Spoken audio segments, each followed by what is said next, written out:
Yes, तो prospectus and allotment तक हमारा यहाँ तक पूरी चीज़ें कंप्लीट हो चुकी थी और अब आने वाले वीडियो में हम लोग कंप्लीट कर देंगे प्रोस्पेक्टस एंड अलॉटमेंट से रिलेटेड चीज़ें। बहुत ही थोड़ी सी चीज़ें बची हुई है, मेनली दो ही चीज़ें हमारी बची हुई है। सेक्शन नंबर 447 बचा हुआ है एंड दूसरी वाली चीज़ अगर मैं बात करूँ तो वो है हमारा कौन सा, प्राइवेट प्लेसमेंट से रिलेटेड चीज़ें बची हुई है। तो चलिए फटाफट इसे फिनिश ऑफ करवा देता हूँ। मैं अगर बात करूँ आपके साथ तो सबसे पहली चीज़, punishment for fraudulently inducing the person to invest the money करके, मतलब यहाँ पे बोला जा रहा है कि अगर सेक्शन नंबर 36 ये कहता है कि अगर कोई भी पर्सन इंड्यूस करता है, कोई भी पर्सन, मान लीजिए अगर एक पर्सन है, मान लीजिए मैं आपको इंड्यूस करता हूं कि आप एक काम करो, फदानी के शेयर्स के अंदर इन्वेस्ट करो करके, मैं आपको क्या किए जा रहा हूं, मैं आपको एक रेकलेसली मतलब केयरलेसली मैं एक स्टेटमेंट कर रहा हूं या प्रॉमिस कर रहा हूं या फोरकास्ट कर रहा हूं कि फदानी के शेयर में डालो, एक साल के अंदर पैसा डबल, 2 साल में चौबल, समझ रहे बात को, ऐसा तो वो ऐसा था नहीं कि अपने इसमें हेरा फेरी केस में है ना,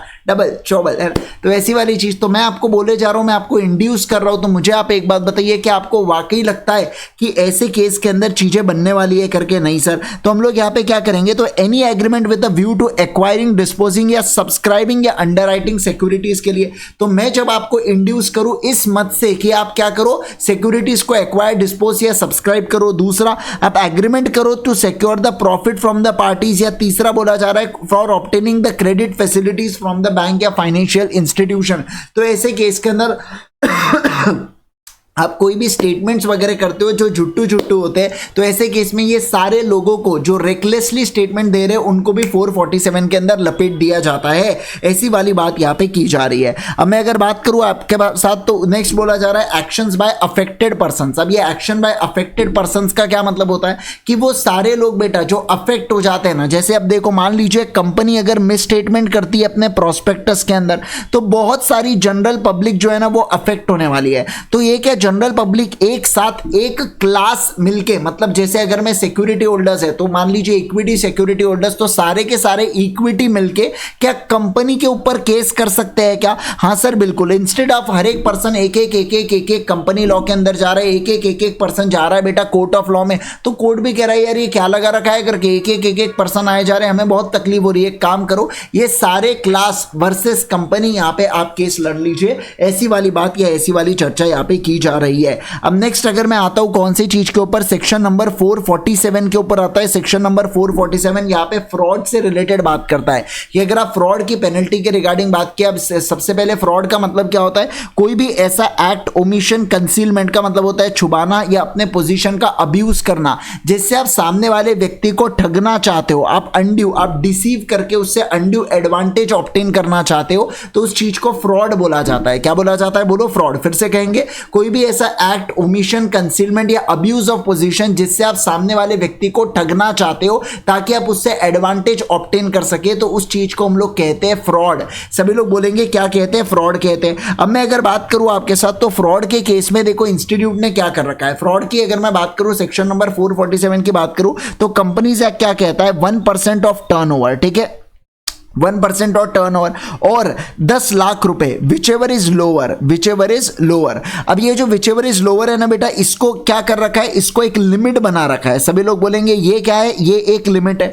बोलो मेरे साथ क्या, 1% ऑफ टर्नओवर और 10 लाख, विचेवर इज लोअर। फिर से 1% ऑफ टर्नओवर और 10 लाख, विचेवर इज लोअर, ये एक लिमिट एस्टैब्लिश कर रखा है, ठीक है। अब मान लीजिए हो सकता है कि आप क्या हो बेटा, लिमिट के नीचे हो, लिमिट के भी नीचे हो, या ऐसा हो सकता है कि आप लिमिट के अबव, ठीक है। अब आप अगर लिमिट के अबव हो तो दो केसेस हो सकते हैं कि पब्लिक इंटरेस्ट इन्वॉल्व है या दूसरा पब्लिक इंटरेस्ट इन्वॉल्व नहीं है। तो पब्लिक इंटरेस्ट इन्वॉल्व नहीं है तो आपको पेनल्टी लग सकती है up to the 3x of amount, plus इसके साथ साथ आपको 3 साल से लेकर 10 साल की जेल आपको लगती है। क्या बोला मैंने, 3 साल से लेकर 10 साल है, एक बार बस मुझे नहीं, 6 महीने से लेकर 10 साल है, 3 महीना उसके बराबर, 3 साल उधर है। तो अगर मैं बात करूं आपके साथ, तो 6 मंथ से लेके यहाँ पे 10 साल तक की जेल आपको लग सकती है। वही अगर पब्लिक इंटरेस्ट इन्वॉल्व है ना, तो ऐसे केस के अंदर ये चीजें होने वाली है, लेकिन जेल का फिगर बढ़ने वाला है। जैसे देखो यार, यहाँ पे क्या बोला गया, मिनिमम 3 इयर्स की जेल और मैक्सिमम 10 इयर्स, और फाइन उतना ही रहने वाला है 3x अमाउंट जितना, ठीक है। तो 3x अब तक का फाइन रहेगा, प्लस इसके साथ साथ बोल के रखा है 3 साल से लेके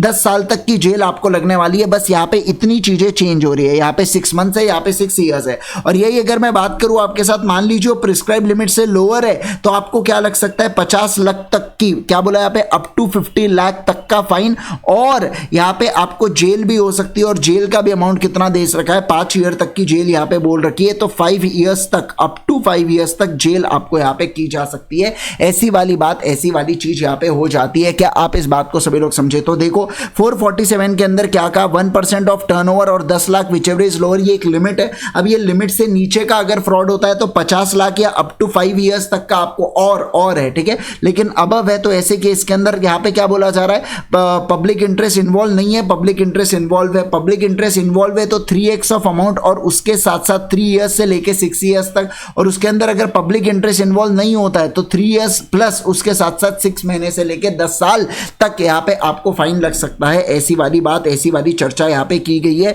चलिए मूव करेंगे चैप्टर के लास्ट पार्ट की ओर, that is private placement. Hope so आप सभी लोगों को बढ़िया तरीके से चीजें समझ में आ रही हो। ये फास्ट रिविजन है बेटा, समझना बात को, रेगुलर क्लासेस नहीं है कि आराम से मजे ले लेके एक चीज को देख रहे करके, है ना। तो फास्ट आपने भी मेरे साथ पढ़ते हुए चलना है। किसी समय आपको ऐसा लग रहा है कि किसी टॉपिक को हमें रिकलेक्ट हम नहीं कर पा रहे, तो आप वहां पे वीडियो को पॉज करके क्या कर सकते हैं, वीडियो को पॉज करके आप आराम से रीड कर लीजिए और उसके बाद फिर आप आराम से आगे बढ़ सकते हैं। कोई दिक्कत की बात नहीं है उसके अंदर, ठीक है। चलिए आइए, प्राइवेट प्लेसमेंट।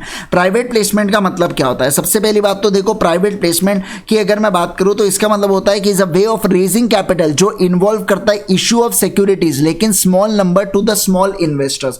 कुछ लोगों को ही आप अपने कंपनी के सिक्योरिटीज देना चाहते हो, हर किसी को आप सिक्योरिटीज देना चाहते हो क्या? नहीं सर, हर किसी को सिक्योरिटीज नहीं देना चाहते। अब प्राइवेट प्लेसमेंट ये थोड़ा सा डिफरेंट होता है पब्लिक इशू से। क्या कहा मैंने? ये जो प्राइवेट प्लेसमेंट है ना, ये हटके होता है पब्लिक। क्या बोल सभी लोग बोलेंगे?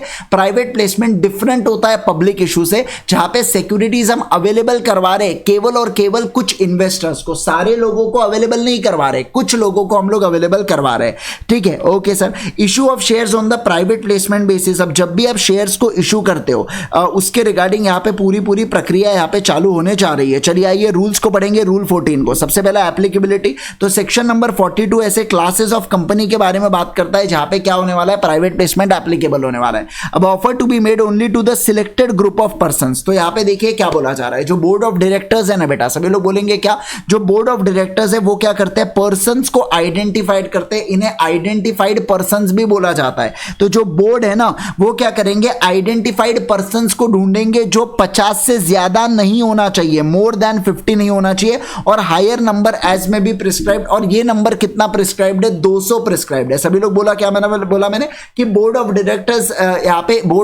यहाँ पे आइडेंटिफाइड पर्संस को ढूंढेंगे कि जिन लोगों को हम लोग प्राइवेट प्लेसमेंट करना चाहते हैं वो 50 से ज्यादा और हायर नंबर जो 200 प्रिस्क्राइब्ड कर रखा है। लेकिन इस लिमिट के अंदर आपको एक्सक्लूड करना होगा क्वालिफाइड इंस्टीट्यूशनल बायर और एम्प्लॉइज ऑफ कंपनी जिनको आपने स्वेट इक्विटी शेयर्स या इसॉप दिए हैं करके, उन लोगों को आप एक्सक्लूड कर देना। तो फिर से कहेंगे क्वालिफाइड इंस्टीट्यूशनल बायर्स, और उसके साथ साथ किसे एक्सक्लूड करेंगे आप, एम्प्लॉइज को आप एक्सक्लूड करते हुए चलने वाले हो। ऐसी वाली बात यहां पे आ जाती है, इन्हें एक्सक्लूड कर देना, ठीक है। Yes sir. अब देखो मोर देन 200 की बात कर ली, जो मैंने आपको बता दिया इन अ फाइनेंशियल ईयर। तो एक फाइनेंशियल ईयर में किसी एक क्लास के लिए, समझना, किसी एक क्लास के लिए आप 200 लोगों से ज्यादा ये मत करना। आप देखिए यहाँ पे it is provided that offer to the offer or invitation made to QIB or the employees as per the provision of one shall not be considered while calculating the limit of the 200 करके ऐसी वाली बात यहाँ पे बोली जा रही है, ठीक है, कि आपको यहाँ पे QIB और उसको काउंट नहीं करना है, मतलब qualified institutional buyer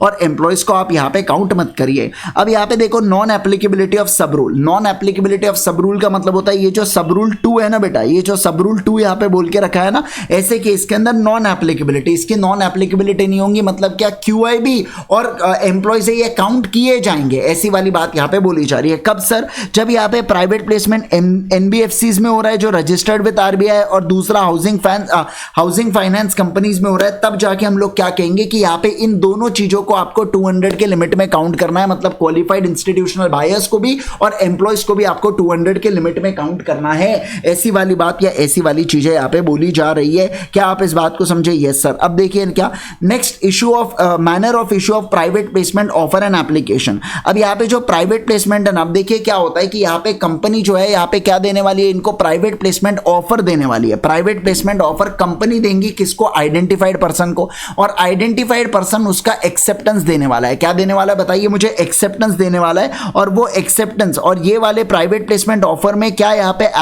right of renunciation होता है क्या, मतलब नहीं, मतलब अगर कोई एक आइडेंटिफाइड पर्सन खुद नहीं खरीदना चाहता शेयर्स, तो वो किसी और व्यक्ति को कह सकता है कि भाई तू खरीद ले करके, नहीं मुन्ना नहीं, वो ऐसा नहीं कर सकता। ऐसी वाली बात यहाँ पे बोली जा रही है ना। तो देखिए यहाँ पे क्या बोला, द प्राइवेट प्लेसमेंट मींस ऐसा ऑफर या इन्विटेशन टू द सब्सक्राइब या securities through a selected group of person by the person through private placement come offer application with satisfied conditions करके। अब QIB का मतलब होता है जो हमने बोल के रखा है सेबी के रूल्स वगैरह के अंदर, a private placement shall be deemed to be the offer of public. अब क्या बोला है यहाँ पे कि अगर आप मान लीजिए जैसे देखो, इफ द कंपनी लिस्टेड या अनलिस्टेड, ये ऑफर करती है, इनवाइट करती है अपने सिक्योरिटीज को for more than the prescribe number, मतलब 200 लोगों से ज्यादा ये अगर बेचती है ना बेटा, 200 लोगों से ज्यादा वो अपने सिक्योरिटीज को ऑफर दे रहे हैं, अपने सिक्योरिटीज को ऑफर 200 लोगों से ज्यादा लोगों को दे रहे हैं, तो इस चीज का आप ध्यान रखिएगा। उसे हम लोग क्या कहते हैं कि ये तो पब्लिक ऑफर मान लिया, मान लिया हमने पब्लिक ऑफर है करके। ये समझ रहे हैं आप बात को,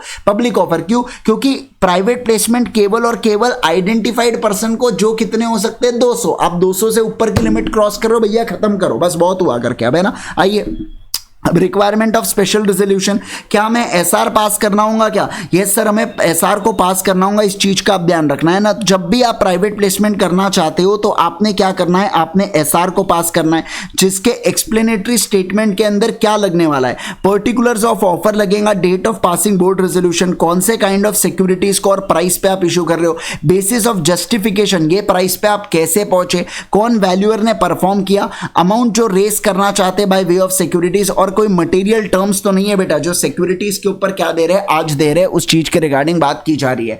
यहां पे बोला जा रहा है कि ये ऊपर की जो सब रूल 1 है ना, ये सब चीजें नहीं लगने वाली है। कब नहीं लगने वाली है बताइए मुझे, जब आप नॉन कन्वर्टेबल डिबेंचर्स के रिगार्डिंग आप ऑफर दे रहे हो ना, तो यहां पे समझना बात को ध्यान दीजिएगा। तो ऐसे केस के अंदर देखो क्या बोला है यहाँ पे कि अगर आप यार सुनो, SR की आपको जरूरत नहीं पड़ेगी, सभी लोग बोलेंगे क्या SR की सर अपने को जरूरत नहीं पड़ेगी, कब, जब हम लोग नॉन कन्वर्टेबल डिबेंचर को इशू करने वाले।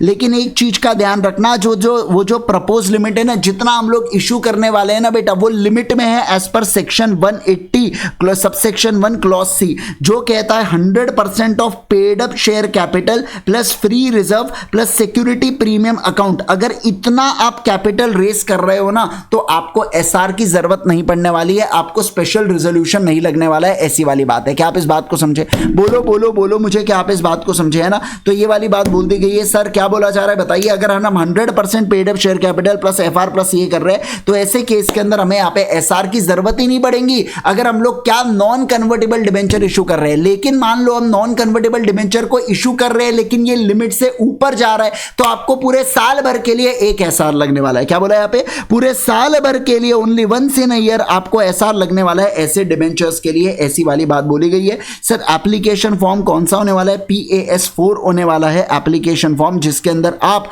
सामने वाले व्यक्ति को ऑफर देने वाले हो। आपको कंप्लीट रिकॉर्ड मेंटेन करना होगा, आपको ऑफर कम सिक्योरिटीज जो टाइम ऑफ इशू है ना बेटा, ये क्या बोला गया, ऐसा आपको रजिस्ट्री के पास भी फाइल करना है, और ये सारे बोर्ड रेजोल्यूशंस वगैरह आपको प्रॉपर्ली फाइल करते हुए चलना है। ऐसी वाली बात यहाँ पे बोली गई है। अब देखो manner of subscribing private placement issue, every identified person जो है ना बेटा, वो क्या करेंगे, जब उनके पास ऑफर आया तो जब एप्लीकेशन मनी वापस भेज रहे हैं ना, तो उसके साथ उनको पैसा भेजना होगा।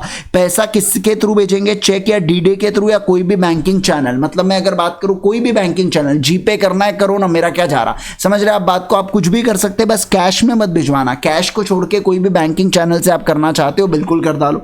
यूटिलाइजेशन ऑफ बैंक अकाउंट केवल 2 ही चीजों के लिए हो सकता है, एक तो सब्सक्रिप्शन के लिए या रिफंड करने के लिए, उसके अलावा कोई दूसरे चीज के लिए होने वाला है क्या, नहीं सर। अगर सर जॉइंट होल्डर्स है तो ऐसे केस के अंदर यहाँ पे किसको, यहाँ पे मेन बैंक अकाउंट किसका माना जाता है, जिसका नाम सबसे पहले ऊपर दिया होता है उसे मान लिया जाता है। अब देखिए लिमिट ऑन फ्रेश ऑफर, मुझे एक बात बताइए, यहाँ पे मेरा है ना कोई प्राइवेट प्लेसमेंट चल रहा था जो क्लोज यहाँ पे होने वाला है, तो मैं इसी दरमियान, मैं इसी के बीच एक नया इशू करना चाहता हूँ, मैं न्यू प्राइवेट प्लेसमेंट इशू कर सकता हूँ क्या? नहीं सर, आप न्यू प्राइवेट प्लेसमेंट इशू नहीं कर सकते, लिमिट है फ्रेश ऑफर के ऊपर, ऐसी वाली बात है। Limit on the number of allotment of securities, sir मुझे एक बात बताइए, हमको अलॉटमेंट ऑफ सिक्योरिटीज कितने दिन में कर देना है? तो हमको 60 डेज के अंदर from the date of receipt of application money हम लोगों को यहाँ पे क्या कर देना बताइए? अलॉटमेंट कर देना है। सर नहीं कर पाते हैं तो हमको 15 दिन का मौका मिलेगा, आपने from the expiry of 60 days आप पैसे को रीपे कर दोगे एप्लीकेशन मनी को। सर मान लीजिए अगर हम लोग मना, मतलब होता है, ऐसा होता है ना कि जैसे देखो यार यहाँ पे एप्लीकेशन मनी है, यहाँ से 60 डेज के अंदर अलॉट कर देना, नहीं तो 15 दिन के अंदर रिफंड कर देना। अगर आप फेल कर गए तो आपको 12% के ब्याज से पैसा देना होगा। वो ब्याज कब से चालू होगा? 60 डेज के एंड से वो ब्याज चालू होने वाला है, इस बात का आपको ध्यान रखना है, 60 डेज के एंड से, है ना, तब वो ब्याज चालू होने वाला है। प्रोहिबिशन, क्या हम लोग पब्लिक एडवर्टाइजमेंट कर सकते हैं? नहीं सर। रिटर्न ऑफ अलॉटमेंट हमको रजिस्ट्रार के पास 15 दिन के अंदर from the date of allotment हम लोगों को फाइल करना होता है, सेम पुराना ही वाला मैटर है। रिटर्न ऑफ अलॉटमेंट के अंदर ये सारी चीजें आएंगी, full name, address, PAN number, email ID, class of security, date of allotment, number of securities, nominal value और टोटल अमाउंट पेड, ये सारी चीजें इसके अंदर आने वाली है। सर अगर डिफॉल्ट करते हैं रिटर्न ऑफ अलॉटमेंट को फाइल करने के लिए, कोई दिक्कत नहीं, जितने भी लोग हैं, कंपनी, प्रमोटर्स और डायरेक्टर्स, इनको पेनल्टी बैठने वाली है कितनी? 1000 रुपया से लेके कितने तक? 25 लाख रुपए तक इन लोगों को पेनल्टी बैठने वाली है। सर पनिशमेंट, अब ये जनरल, ये तो केवल और केवल रिटर्न ऑफ अलॉटमेंट के लिए पनिशमेंट हुआ, अब नीचे वाली जनरल पनिशमेंट के लिए बात कर रहे हैं लोग, ठीक है। जैसे देखो अगर कंपनी या उसके प्रमोटर या डायरेक्टर, इनको पेनल्टी कितनी बैठेंगे बेटा? प्राइवेट प्लेसमेंट तक, तो अमाउंट जो आपने रेस किया है ना बेटा, जो अमाउंट आपने रेस किया है वहां पे प्राइवेट प्लेसमेंट का अमाउंट, या 2 करोड़ और 2 crore which ever is lower, ये पेनल्टी इनको बैठेंगी, ये जनरल चीज है। डीम पब्लिक ऑफर, आप सभी लोग जानते हो कि जब नंबर ऑफ मेंबर्स से ज्यादा लोगों को मैं आइडेंटिफाइड पर्सन, मैं 200 ही कर सकता हूं, उससे ज्यादा लोगों को मैं आइडेंटिफाई कर देता हूं और उनको ऑफर भेज देता हूं, तो ये डीम पब्लिक ऑफर मान लिया जाता है। ऐसी वाली पूरी चर्चा यहाँ पे की गई है। क्या आप इस बात को, क्या आप इस चीज को सभी लोग समझ रहे हैं? क्या बोलो बोलो बोलो मुझे जल्दी से। यस सर, एकदम बढ़िया तरीके से समझ रहे हैं। तो हमने क्या देखा, देखो यार सिंपल सी बात बताता हूँ, एक कंपनी है बेटा, वो प्राइवेट प्लेसमेंट करना चाहती है तो वो आइडेंटिफाइड पर्सन को ढूंढती है। ये आइडेंटिफाइड पर्सन कितने हो सकते हैं? 50 और मोर बोला है। ये मोर कितने प्रिस्क्राइब किए गए? 200 प्रिस्क्राइब किया है। ये 200 में हम लोग यहाँ पे काउंट नहीं करेंगे, ठीक है। 200 में हम लोग काउंट नहीं करेंगे किसको? QIB को, और इसके अलावा किसको काउंट नहीं करेंगे? एम्प्लॉय को। लेकिन हम लोग कहते हैं इन लोगों को भी काउंट कर लेना, कब? जब NBFC होता है, NBFC होता है और हाउसिंग फाइनेंस कॉर्पोरेशन होता है, तब आप काउंट यहां पे कर लेना। अगर आप 200 से ज्यादा मेंबर्स को देते हो तो ये डीम पब्लिक ऑफर मान लिया जाता है। कंपनी एप्लीकेशंस देती है, उस एप्लीकेशन का अलॉटमेंट, उस एप्लीकेशन का यहां पे एप्लीकेशन मनी भेजता है सामने वाला व्यक्ति। अब एप्लीकेशन मनी जब से आया है उससे 60 दिनों के अंदर आपका क्या होना चाहिए? अलॉटमेंट होना चाहिए। अगर सर हम लोग फेल हो जाते हैं तो उससे 15 दिन के अंदर आपने रिटर्न करना चाहिए। अगर ये भी आप फेल हो जाते हैं तो आपको 12% का ब्याज लगेगा। कब से 12%? यहां से 12% का ब्याज कैलकुलेट होने वाला है। ऐसी वाली पूरी चीज इसके अंदर आई है। क्या आप इस बात को सभी लोग समझ रहे हैं? बोलिए ना मुझे जल्दी से, है ना। ये ऐसी पूरी जानकारी यहाँ पे हम लोगों ने देखा, कौन से केस के अंदर? इसके अंदर ये प्राइवेट प्लेसमेंट के अंदर ऐसी वाली बात है।